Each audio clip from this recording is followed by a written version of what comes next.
Hi everyone, welcome to Lisa's Stamp Studio. I'm Lisa Curcio. I'm going to be teaching you a card today that encompasses a little bit of washi tape, and it's going to be a great way to say thank you. It has a neutral color palette and it's easier to make than it looks. Don't forget, you can head over to my blog. The address is on the screen, and on the online classes tab you'll be able to find some project PDF tutorials for you to use at home. I also offer studio stamps in the mail, and I hope that you'll subscribe so that you can stamp with me from home. Here's a quick glimpse of that pretty neutral card, and I can't wait to share with you how to make those 3D flowers. Let's get over to the stamp table and let's get started. Now you can get a good look at the neutral palette with that little bit of sparkle. Keep in mind that this card would be great in any color combination, so please keep that in mind as we get stamping. I'm going to have the dimensions for all the projects on my blog. The address is on the screen, so make sure you head over there. This is a piece of smoky slate cardstock, and this measures 5.5 by 8.5. This is going to be the base of our card. We're going to fold it in half and use our bone folder for that crisp crease.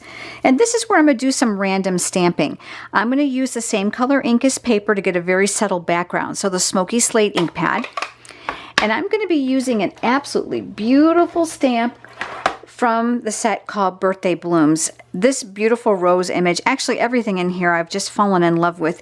If you've watched my video a couple weeks ago, you'll see another item I made using the same image. So we're going to go ahead and we're going to ink this up.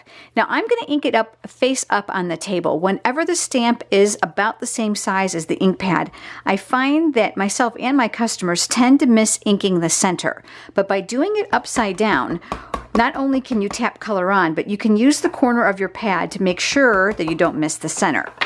So with a piece of scratch paper underneath you, I'm going to create an image down here at the bottom, a little bit of a background, and I'm going to stamp it again. And this time I'm going to turn my card. I'm just going to do a little bit in the opposite corner at the top. So now we have the base of our card all finished. I cut a piece of the silver specialty vellum, and this piece is 2 inches by 4 1/4. And I also cut a piece of designer series paper. Believe it or not, this is from the Going Places designer paper stack. See, I love double-sided designer paper. It gives you so many options. And so I'm going to add adhesive to the back of the designer paper. And I'm going to mount that here to the vellum, leaving a little border at the top and the bottom. Now I know it's a little bit difficult to see with that white background, but I'm going to hold it up for you in just a second. So there you go. That's going to get attached here with more adhesive. Now I'm going to concentrate my adhesive only where the designer paper is. And the reason is that the vellum is opaque and the tape would show through if you go through on that area. So I'm going to place that here closer to the top. Now we're going to create the banner, which is the focal point of the card.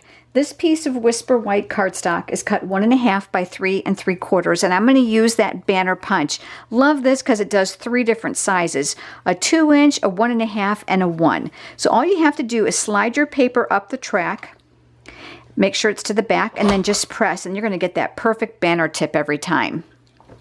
The only stamping I'm going to do on here are the words thank you, and I'm going to do them last. I'm actually going to put my washi tape on first. So this here is actually washi tape. This is from the Everyday Chic washi tape collection.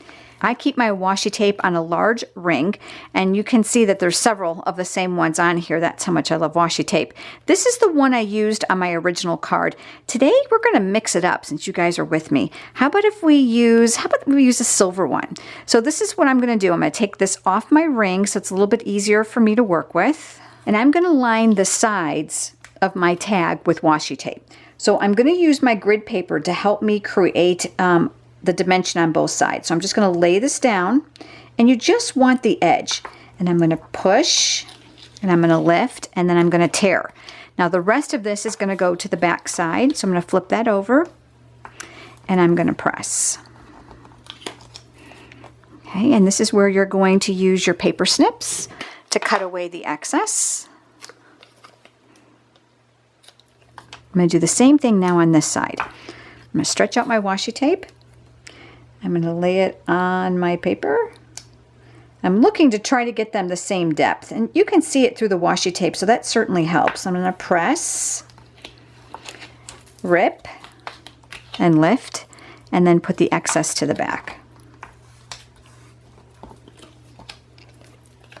And again with my paper snips just to take off that excess. Okay, so now we have our tag finished. We're going to use the basic black ink, and we're going to use this adorable thank you stamp. This comes from the stamp set called Happy Happenings.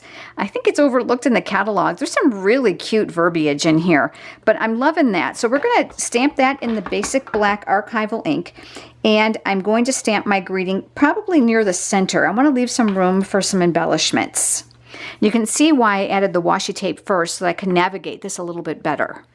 We'll set that aside for right now, and let's work on the flowers. I have scraps of both the vellum and the designer paper that I saved, and we're going to use this little flower from the Itty Bitty Accents punch pack. Really love that punch pack and the images that come in there. The three that are included in the trio are this flower, a small star, and a small heart, and I use them all the time because you can use those images for everything. I'm going to punch out 3 flowers from the scrap. I'm also going to punch out 3 vellum. Now I'm going to be strategic. I want a little bit of silver in there. So I'm going to kind of manipulate my way around. And let's do one over here. Okay.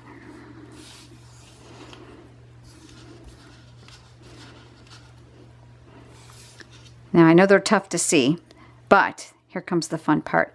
Had a bad day? Scrunch them up. This is a great stress reliever. Who says crafting doesn't relieve stress? I beg to differ with them.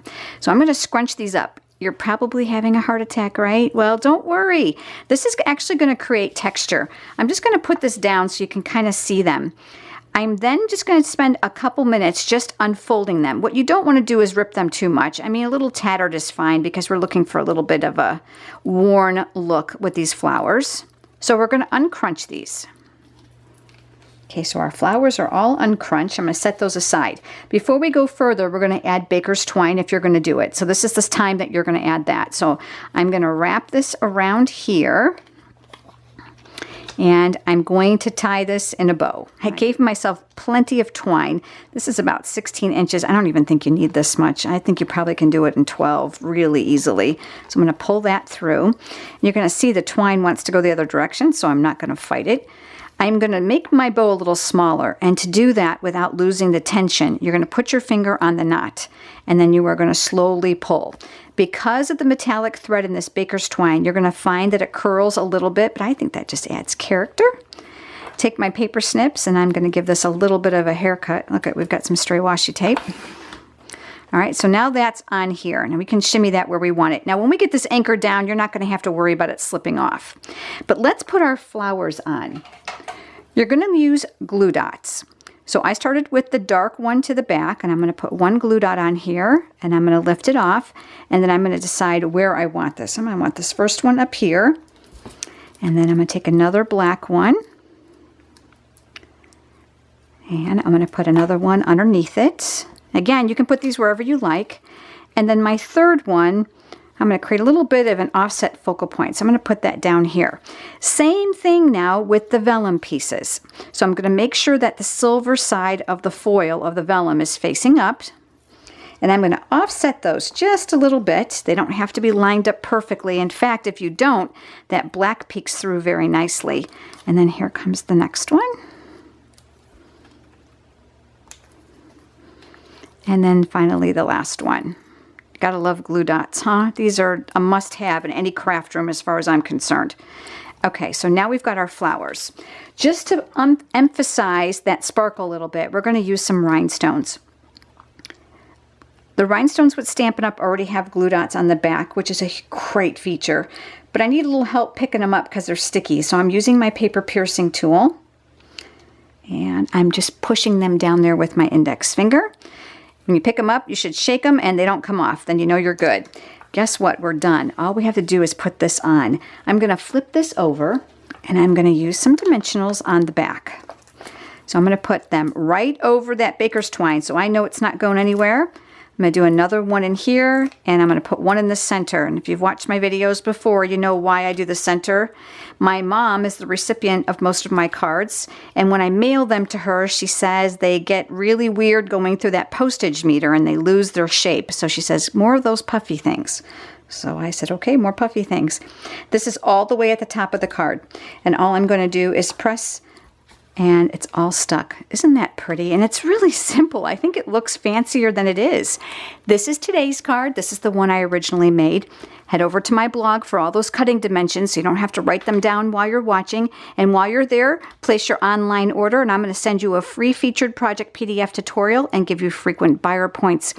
Thank you for your business, and thanks for watching. I look forward to seeing you next week. Have a great day, everyone.